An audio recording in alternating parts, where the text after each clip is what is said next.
déjà dans sa voiture. Voilà. On peut maintenant voir là. On peut maintenant voir là. Comme vous pouvez le constater, il y a Pitou, il y a Aubin, tout le monde est là. Et nous allons vous donner la bonne nouvelle. Donc nous rentrons à la maison. Merci à tous ces publics. Ils voulaient même à la fin retirer les téléphones, ravir les téléphones, nos téléphones. Nous avons refusé, nous avons dit bon, dans ces cas, on dort ici. Et ils sont arrivés jusqu'à nous restituer le téléphone pour nous dire que non, on n'a rien trouvé, allez-y. Voilà l'injustice que nous sommes en train de vivre. Voilà la tyrannie que nous sommes en train de vivre. Pensez-vous que c'est une intimidation, comme vous le dites souvent, ou c'est une procédure normale? Ce n'est pas une procédure, ce n'est pas une procédure normale. Parce que nous sommes civils. On nous a emmenés à la justice militaire avec les agents des renseignements. Nous sommes étonnés de ce que nous avons vu de l'autre côté. Mais comment? Mais pourquoi ils nous ont libérés? Monsieur Inga, vous confirmez que la justice est malade? Écoutez, il n'y a que toi. Parmi tous ces membres que nous avons vus sur les réseaux sociaux, on n'a interrogé que 3 membres. Par les premiers, oui, on a interrogé pendant 3h45 le vice-président. On a interrogé Ramazan Chadari pendant presque 2h30. On a interrogé aussi Kambere et SPA pendant 1h30. Et on leur a demandé confrontation entre les membres du gouvernement. Ça n'a pas de sens. Ce que nous venons de voir, bon, écoutez, c'est une autre manière, c'est en quelque sorte une composition de service. Donc, ce n'est pas du doigt. Ce n'est pas du doigt. Donc, nous regrettons, nous disons, regardez ce qui se passe, regardez à cette heure. Dès 8 heures, les militants du PPRD viennent de démontrer qu'ils sont capables de mobiliser. Et aujourd'hui, nous allons mobiliser Kinshasa. La peur qui est dans les camps de l'union sacrée, donc l'union salétaire ou l'union sucrée, ils vont encore s'agiter davantage. Nous allons mobiliser la ville de Kinshasa. Désormais, il n'y a pas longtemps, avant-hier, vous avez entendu que non, j'ai failli être enlevé. Et aujourd'hui, nous sommes debout. Les Kinois, vous êtes debout. Nous allons passer, nous allons faire porte à porte pour vous sensibiliser. Le PPRD aujourd'hui est en mouvement. Et nous allons vous démontrer que non, c'est l'opposition. C'est l'opposition. Tout ça, c'est quoi? Nous avons refusé de participer dans le gouvernement de désunion nationale. Et alors, ils cherchent des alibis. Merci.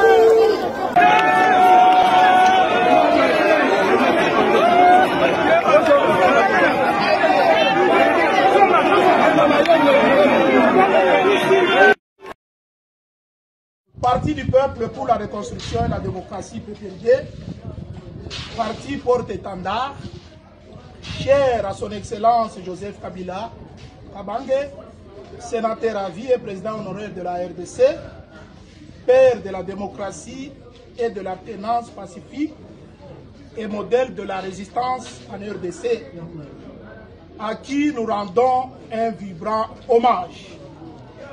Exprime sa vive indignation face aux dérives autoritaires du régime despotique imposé par Félix Tshisekedi, qui assassine l'état de droit, instrumentalise la justice et persécute l'opposition politique dans une tentative de libérer, d'étouffer toute voix discordante en République démocratique du Congo. Le PPRD porte à l'attention de l'opinion nationale et internationale les condamnations arbitraires de ces hauts cadres du parti par le communiqué numéro 082 17 mars 2025 du ministre Moutamba alors que ces derniers ne sont pas encore entendus par l'auditorat militaire supérieur qui les a invités. Il s'agit du professeur Robert Minakunjalandjoko, vice-président du parti, professeur Dr Emmanuel Ramazan Chadari, secrétaire permanent, maître Ferdinand Kambere Kalumbi, secrétaire permanent adjoint et les autres. Le PPRD dénonce. Africa Cool, la chaîne authentique. Ce qui Bomoni Kabila comme au four au moulin, Azoluka comment kozonga aux affaires, ce n'est pas pour rien. Bomonyonso et Kei. Kabila zama boko pamba na minito. A part ba bichebe ya mikana, o ezalaki ya mike quelque même pas milliard tout. Ya kwen. Et choli nyonso. Ce qui Bomoni Paul Kagame a commis biloba loba. Azoloba midi matin soir. Pas milliard nyonso à 32 ans et choli. Mundele azalaka kizengite. Mundele aza très intelligent. Okoki koleka ina makambo mosusu me yeba aza na place okangela yo. IDPS viva. Na yebi ba congolais bele même nga na lobaki. Mais comment bakoki ko sanctionner Kabare et batiki Kagame. Mundele kizengite. Et vous savez, Donald Trump a mis président. Tu as pas perdu, Babandaki déjà ko sepela. Balobi muntu na biso asali nini azongi. Et Babandaki ko sepela pona muntu na bango Donald Trump te. Babandaki ko sepela pona proche à Donald Trump, qui est le premier milliardaire du monde. Oh bazo benga Elon Musk. C'est un Sud-Africain, né en Afrique du Sud, mais accueilli Kokola aux États-Unis. Il est pas vivant. Moutana tellement qu'il est ami à Kabila, il est ami à Kagame, mais Bango Bayeba qui c'est un homme d'affaires. Un homme d'affaires, ce qui est camarade nayo, pour un intérêt par nayo. Ce qui est intérêt n'est pas le sous-souté, qui est camarade de Yona et Salinini, évidé. Il est pas vivant. Kabila Batouba Koufi à l'est de la République. Des années. Au Soyoka Kabila Loba. Il y a des événements à Mine et Salemi Nambogo. Au Soyoka Kabila Loba. Mais comment aujourd'hui Kabila Komikolo? Il est pas vivant. Vous voyez même Baba Soki, Likamomoko et Lekeli a comment Azobet la Montunio sur les solos. C'est ça que Kabila est en train de faire. Les gens du PPRD pensaient peut-être que non. Soki Kabila Lobby. Nenga non saki akoloba makamwa malonga zoka Kabila mikundi lisusu amikundi lisusu de plus il est pas vivant oyoki babengisi Chadari Chadari babengisi na loyengete. Ce n'est pas d'abord le dossier de Kamwenansa. Chadari il faut à expliquer na République pas un parti politique ou bien un groupe rebelle. Parce que tout le monde est tous membre à PPRD et le membre connu du PPRD. Comme Chadar est le secrétaire général du PPRD, il faut aller à la ministère de l'Intérieur pour s'expliquer. Ce qui va mon explication à sa clarté, va correcturer numéro d'ordre des partis politiques PPRD et à partir de ces jours-là, tous on va considérer PPRD comme un groupe rebelle.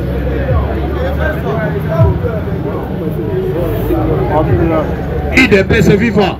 Parce que tu qu'on va dans la banque solo parti politique, mais en même temps parti politique ils sont en rébellion, en même temps ils sont en Kinshasa parti politique. Ça ne peut pas se faire. Et tout ça va activer la batterie dans la banque soponani. Chef na banque na ebisi bango va activer la batterie. C'est Kabila. A ebisa Hollande qui obé mina ko lobi ke bazo se préparer déjà en conséquence. Ouais. Mais sachez bien que les groupe Moussou Soche batterie à Mouké et Betty Canon. Oche batterie à Mouké Salinini et Betty Canon. Il est PC vivant. Mais Kabila, en sachant qu'Elon Musk n'est pas appelé à Donald Trump, les avantages dans la barre. Zoka Kabila Miko Saki. Amiko Si Makas.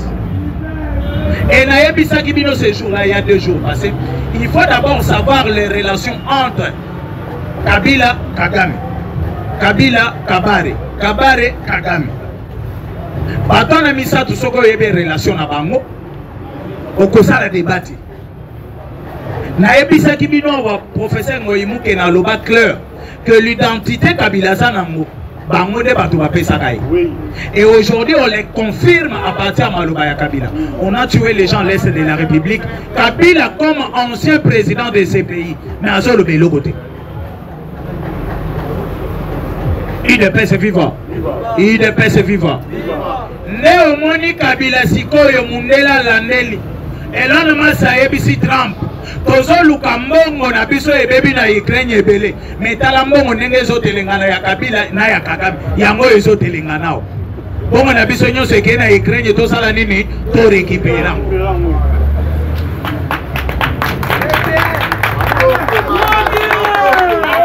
Est-ce que Elon Musk asali mabe? Oye bango babandaki ko passer moninga Kabila asali mabe? Abitala babololo mbongo nyonso eza ya Congo. Et Elon Musk abandaki ko collaborer na bango parce que babandaki ko yela e minéré. Mais aujourd'hui comme il est à côté ya président ya États-Unis, alobi na koki kokota na Congo kozwa minéré par porte. Na koki kokota la lisusu na fenêtre ati. IDPS vivant. Ne Elon Musk alakisi bango tala mbongo ya Kabila na ya 18 ans ya Kabila.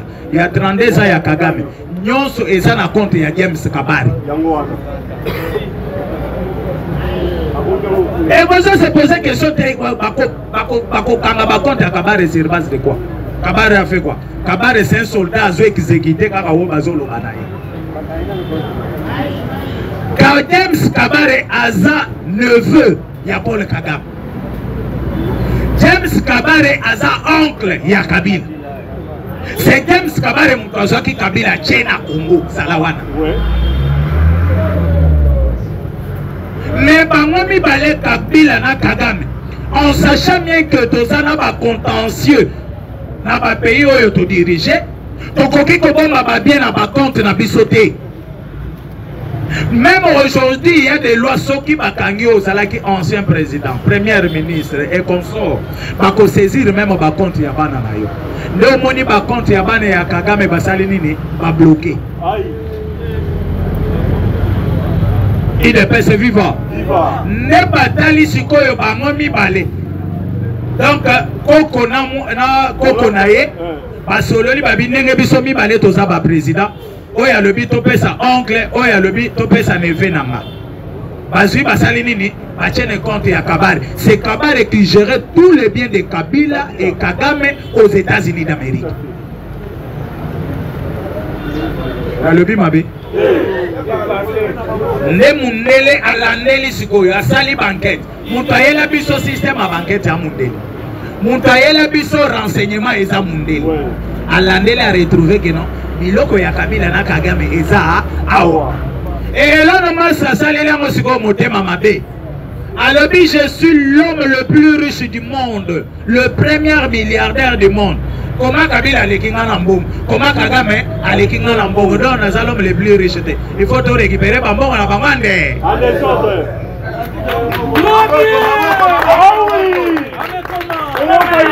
IDPS vivant. IDPS vivant. C'est comme ça que, au moins les États-Unis, au lieu que, parce qu'il y a différence entre les pays où ils sont les États-Unis unis, nation comme Amérique. Nous avons sanctions ya kokanga biloko ya James Kabare. Et ça les États-Unis bato sanctionner. C'est les nations. Comme Amérique. Ndemutu a saisir biloko ya James Kabare. Bolanda qui Trump est rasé pouvoir. Alors il faut pas africain. Balongo bazoma bamboka na bango ba kendeko sala ba faire na bamboka na bango parce que bango ne baza la base il y a des ordres en Afrique. Wana bazalaki déjà na information. Oui. Banama yole batimbela. Bango pe batikali babi. Nous sommes les mieux protégés ya Américains. Mais à bosali que mondele baliaka na fourchette ya mulula. Ya mulai. Bango siko bazi fourchette ya mikuse o toliaka na ngoya normal. Et mondela komi eriozo chabo ozo beta lisolo ya sabeta ki déjà 5. Dam. Nalinga ko beta masolo mingi sir ngana pesa la mo exemple. J'ai un grand frère oyebi epe binonyoso. grand frère Anazaki, celui qui est là, Fufu Nakasa Bisoba Namike. Mabutu. Au moins, Nakasa Bachela Bisome, Satolia Yakofuka. A cause de boules à Jessie Mamagola. Autant la boule est également. Heureusement qu'il y a un peu de mouvement à mystique, il y a un peu de difficulté. N'a pas été. Baebi, oyebi ebinonyoso. Baena lo bagomo na caméra zate. Mais ape me na kabui. Il ne peut se vivre. Il ne peut se vivre yebi o mena zose. Asa pe me na kabui, bras droit ya kabui ya blague te. Il ne peut se vivre. Néomoni sukoyo les Américains en comprenant cela. Baye ko so ba bloqué. Iloko ya James Kaban. Et si yo Kabila, moyen que déclarer que ça y a exaté. Kagame moyen déclarer ça y a exaté. Parce que les Américains raisonnent à bango ça tokangi biloko ya James Kaban. Léomoni Kabila, malamoko kingo de fonga marate sali nini. Kabila bandi ko abandaki ko loba ta komi ko sala nini. Akomi ko loba. Yo ke loko sali Kabila aloba. Anti baba. Azoni sikoyo sima. La prophétie a été nécessaire. David Tatana et Misaranga na bozanga na mbongo kozomba lipa. Lipapa. Il ne peut se vivre. Ben si vous pouvez le connaître comme la Kabila, il faut aller un président très intelligent. Wasali diplomatie à l'école. Parce que Congolais m'ont tout dans le lobby. Président Makamba Est comme une demi. Na ebi Satan a expliqué yo. Pour comprendre karaté. Yo zela kaka. Oyo kaoye koya na suka. Attends, on va nous expliquer ce qu'on comprendre. Parce que Kolingo va nous poser une question. Si vous prenez un dima, yo solo va nous poser. Parce que les autres posent un mouton, nous avons déjà la réponse. La mouton na yoana. Oya yo moko fabriqué kaka. Oya ça n'a zélé à makambo to solo la tête. Il ne peut se vivre. Il ne peut se vivre. Le moni Kabila comme Minduke Kendeboy. Minduke son aboy de façon que la coquille pour récupérer pour attendre 3 mois. Na récupérer ta mouke. Kabila osali nini omikosi.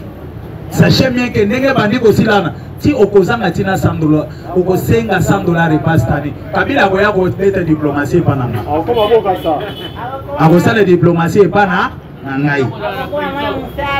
Il ne peut se vivre. Pour citer. Vous savez tous. Et l'autre basango basana kasi ko préparer. Et ça, il a divisé le Congo en deux. Parce que les Swahiliphones, le plan c'est quoi? Les Swahili sont dans la province Ebele. Et Zana Batoyo, Bazana ba province Ebele, la langue tout le monde Swahili. La Katanga est divisé en 3 provinces. Katanga est divisé en 3 provinces. Ok, dans le nord Kivu, Sud Kivu. Aussi Ituri, aussi Maniema, aussi comment on appelle Chopwe. On a déjà que plus de 8 provinces déjà. Plus de 8 provinces déjà. Et maintenant, pour créer frustration ou bien pour créer fissure dans le cas Congolais, il faut qu'on lance un message. Et vous avez vu, Basango Balobien va blague. Batelemi na caméra bazo sala déclaration. Bazo sala déclaration à l'aise. Sur la télémi liboso, oh non, on ne veut pas. Biloko ya kobanda kobonga bakatange. Mais ce qui ozoyo ka senes ozoyo kana. Eza likolo ya aner, eza likolo ya demiyap, eza likolo na bango nyonso. Et senes erba bengisi. Parce qu'ils ont de preuves. Ya kolakisa ke tala kabale na bino bozo sala tala campagne na bino bozo sala shola zangi maloba ya kolo leo moni buzo bana bango basali avant-hier na Bukavu ya nanga ya lobi asili ça que soki 3 minutes après oh non missile mais yoka sikoyo buzo ba ere loka ne salemi batu bakufi ba Rwanda babandi ko tweeter mbala moko. C'est l'armée burundaise de Batouba qui va missile pour Baboma Batuna Bukavu. 5 minutes après, c'est Nanga maintenant Moutazali qui a la conférence de presse en contredisant maintenant Batuna Bango Bazali dans les réseaux sociaux. En disant que c'est Kinshasa Batouba qui va missile. Mais Bazongi si Bango Sikoi, vous voyez que Eloko tout Bazo monté contre la République et Zobalukaka contre Bango. Bazongi si Bango, il y a 2 jours passés. bolobi bokosala meeting te, il faut s'assurer la sécurité à Bukavu. Une semaine passée, bouti koloba ke Bukavu est totalement sous contrôle, il y a M23. Bukavu est totalement sous contrôle, il y a M23. Et si koyo Kinshasa akota kindenge nini pona kobwaka missile na kati ya bino bolobi monde mobile yoki bino. Tozo contrôler Bukavu mobile. Tozo contrôler Bukavu mobile. Mais au sali meeting ici. Ce qui Kinshasa linga kabeta missile. Les cibles c'est qui? C'est Corneille nanga équipe bafanda ki na bango. Mais équipe ne c'est longwe kei nanga bakei. Siko bakobaka missile na kati ya bato pona kozwa nini? Kana na bango ezani. Ere ba sali meeting nanga silisi. Alinga ke de ba yebisie touche pele atuna penda ba Rwandais muinchi yetu. Donc tolingi ba Rwandais na mbona na biso bene kwa babandi koyemba nzembwana nde ba soda Rwandais bazalaki likolo bazo sécuriser nde babandi ko bwaka ba grenade ba image pe ezali ndenge bazo bwaka ba grenade na kati ya bato. IDPS viva, IDPS viva. Omoni confusion nzambe nde ezokote na ba. Les lobbies na saye bisabino na Kamanyole zako pesi mwa sali nini? Ere wazalendo a récupéré ba munitions wana. Lobby bazalaki à 17 km. Lelo na tonga baza à 5 km. Donc Bukavu déjà en panique. Bukavu déjà en panique.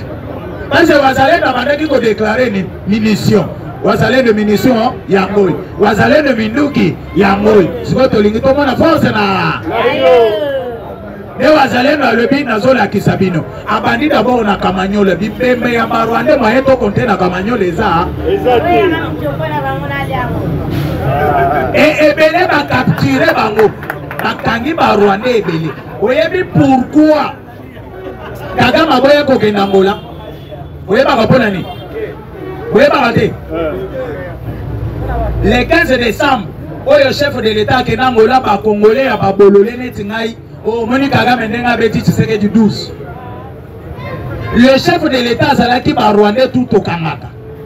Au Monaka Lorenzo abandaki kobeta ba tour na Congo tout le temps. Lorenzo yaka. Soit ba Rwandais ba moye.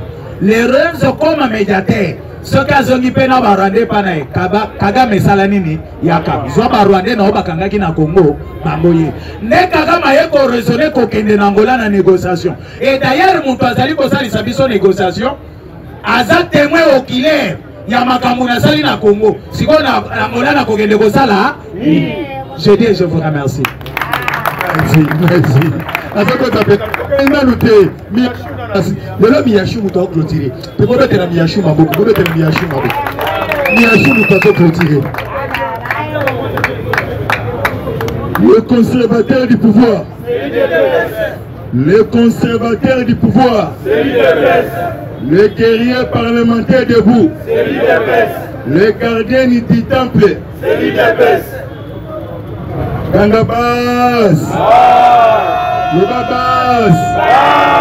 Libeta maboko lisusu makasi sika yopeli. Je vous assure vous aujourd'hui Kobanga et komi kobangisa. Mokili et kaboni lisusu na bitene mibale. Merci Tata Ekolo Fati Beton, espoir, il y a pays de nos ancêtres. À neutraliser le monde. Tata Ekolo à comprendre la géopolitique qui monde. Ndengenini et Tamboulaka. L'homme fort de l'Afrique sur la scène politique du monde. Kobanikete, Kobangate, Kebana ba fake news. Kebana ba entorse, les Mikouapins, les Moutiopi, girafe de l'Afrique, Hitler noir africain criminel sanguinaire. Kagame c'est fini pour lui. Kagame a semi-trompé. Époque il y a Hippolyte Kanambe Kazemberembe. Na époque il y a Fati Beton. La lumière.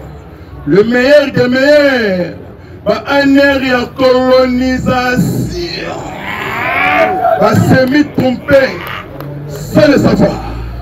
La tempête arrive. La tempête arrive. Arrestation. Téléchargement. Arrestation. Téléchargement. Hippolyte Kanambe Kazemberembe.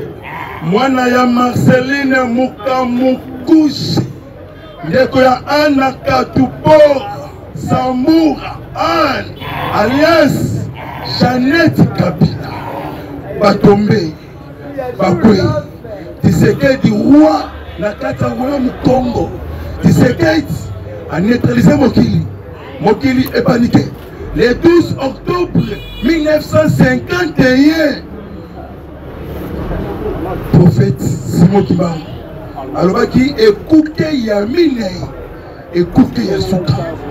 Le 6 avril 1921, combat spirituel.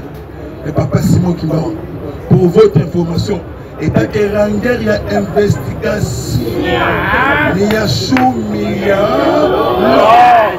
est-ce que ça va? Ça va. Soza Kongoman, Oromata, Mbongo. Est-ce que ça va? Ça va. Même M. Karim Kal, procureur général, il y a cour pénale internationale. Ayaki Aouara Kinshasa. Pour rencontrer Moukwa Tombolo. Et c'est fatigué. Mais Kinshasa est obligé. Kinshasa est yébisi ce pays. Installation tribunal spécial pour la République démocratique du Congo.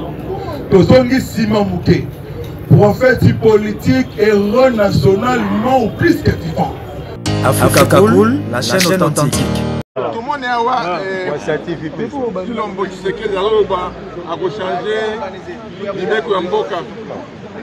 L'Ibeko Babengi va fondamental constitution a changé en Go. Biso ba Congolais, notamment ba opposition, toyebi ki azo ko sa population. Ezaka lukuta, luvunu. Alingi nde kotika la libela na ebonga na ye wana ki président. Alingi akende lisusu te. Alingi azwa 3e mandat. Est-ce que au moins ça n'entend pas que l'opposition a dit qu'on changer la constitution té? Vous avez pas dit en côté. Vous avez envoyé ebelé. Il y a mon bandi koloba, monto ko changer constitution azalité. Pour un nini congolais attaque vraiment tabino. Pour un nini alingi changer angolelo.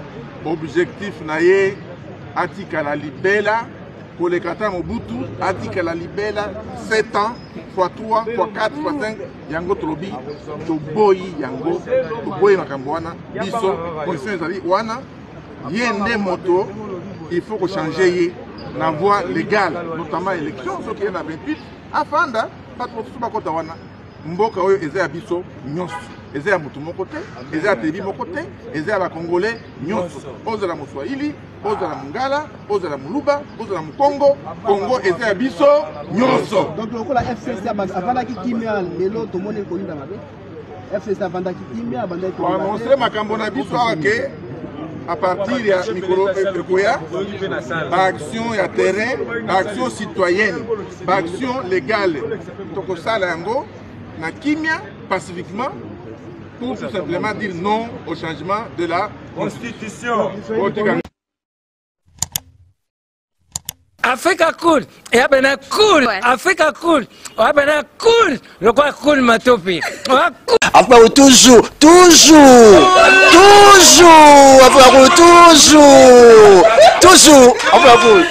c'est bon. Et ça chaîne est bien, et puis vous êtes très rapide. Et ça très rapide, et ça chaîne mon co, bah quoi ça a bien confiance. En tout cas, nazo senga na bato oyo nanu ba souscrire te bazwa. Donc, eza vraiment net oyo ba lobakaki boka lelo, lamba lelo, lia lelo. Vous voulez le Congo pour que le Congo devienne cool, pour suivre les cool analyses, alors revenez et abonnez-vous massivement. Bobozana Moana, massivement. Alors beaucoup de gens ils pensent que l'Afrique cool donne l'information en temps réel. Mais je ne crois pas cela. C'est-à-dire l'Afrique cool donne l'information en temps réel et en temps chirurgical. Si tu ne suis pas, tu as la crise cardiaque. Qu'est-ce que tu penses de l'Afrique cool? C'est pépélé. Africa Cool, c'est la destination de prédilection pour une communication optimale. longo Dianabino Mama. Africa Cool Télévision est une chaîne qui est en train de réunir toutes les tendances. Donc les chrétiens s'y retrouvent, les païens s'y retrouvent, les politiciens s'y retrouvent, les femmes ménagères s'y retrouvent. Donc Eza Eloro na biso to sepela ranango yango chaque fois son aye na Kinshasa il faut namona Africa Cool. Et au monde ba chaîne Eza impartial. Et le rôle de Babino, vous méritez le soutien de la population ainsi que des institutions complètes. Bisognoso, tous s'abonner à Africa Cool. Africa Cool, oyo. Zengo, Africa Cool, merci beaucoup, leader. Non, je remercie en tout cas Africa Cool, leur support et on leur souhaite bonne chance pour la suite. On leur souhaite le plein succès. I'm coming from Johannesburg. I'm one of the subscribers of Africa Cool. This is a great channel. You watch news that are very fast. I would like to ask everybody to subscribe and then stay tuned. Thank you very much. Un petit mot par rapport à la récompense Oyo. Ah, je félicite très sincèrement Africa Cool. Voilà. Je n'avais pas opéré le mauvais choix. Voilà. J'avais recommandé, je me rappelle que je disais que c'était une destination de prédilection pour une communication optimale d'excellence. Voilà. Nazanga Mogotala, YouTube Yemoko à reconnaître que Napona qui m'a bêté. Au moins, il y a choix to salaka, ba réflexion to salaka. Tu as abonné à Africa Cool.